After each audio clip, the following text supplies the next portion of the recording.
Now next is the structure of megasporangium. Again it is very important. We know that megasporangium is also known as ovule.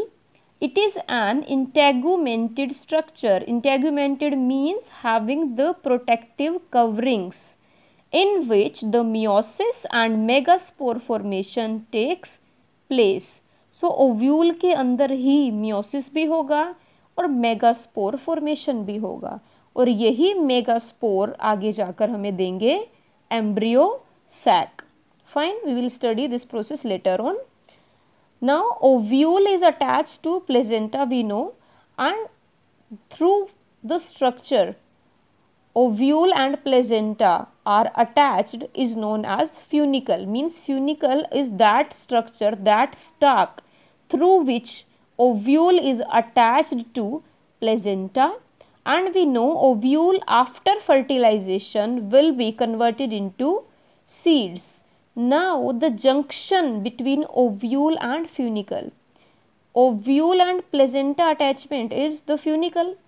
However, ovule and funicle junction मतलब जहाँ पर ये दोनों मिलते हैं उस point को कहते हैं hilum, and hilum will become a scar on the seed after fertilization. Fine.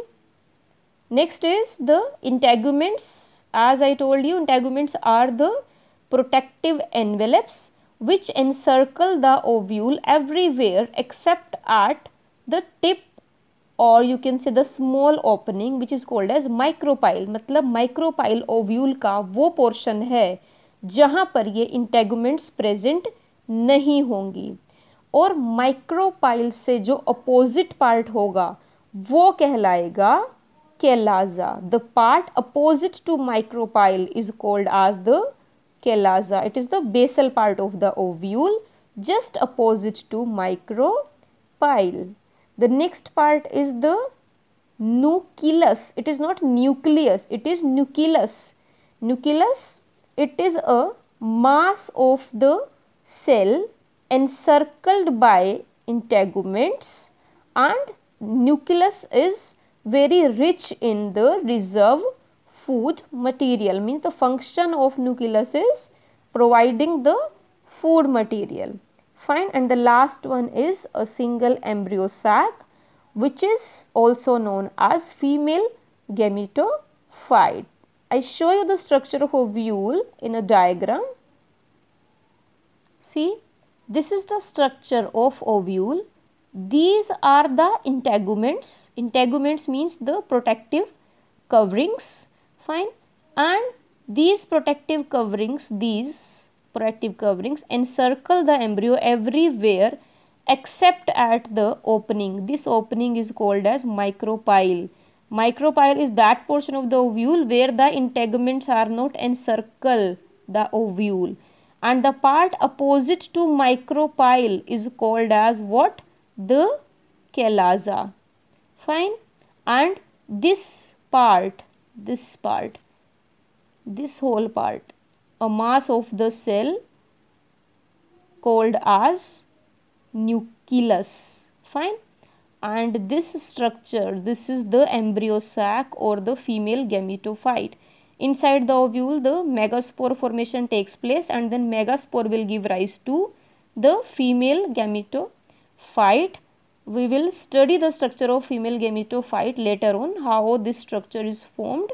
Fine. Let me tell you, this is the structure of anatrophous ovule. Actually, depending upon the orientation, you can say, of the ovule, there may be some types of the ovule. Like this is the anatrophous ovule. Fine. And ovules may have the following type, like orthotrophous, or also called as atrophous ovule. When the body of ovule is the straight, it is orthotrophous. When the body is inverted, it is anatrophous. Fine. This is anatrophous. In 82% of the angiosperm, this structure is common. So this is anatrophous. Fine. Hemianatrophous means, hemi means half, means when ovule turns at 90-degree angle upon the funicle, it is hemianatrophous. Campylotropous means when the ovule is curved, you can say, simply you can say when the ovule is curved or it is circled. Fine, it is Camphylotrophus. Amphitrophus means when the embryo sac becomes curved. Sorry, Camphylotrophus is when it is circled. Fine, and when the embryo sac becomes curved, just like a horseshoe, it is Amphitrophus. And Cynotrophus is when funicle completely surrounds the body of the ovule.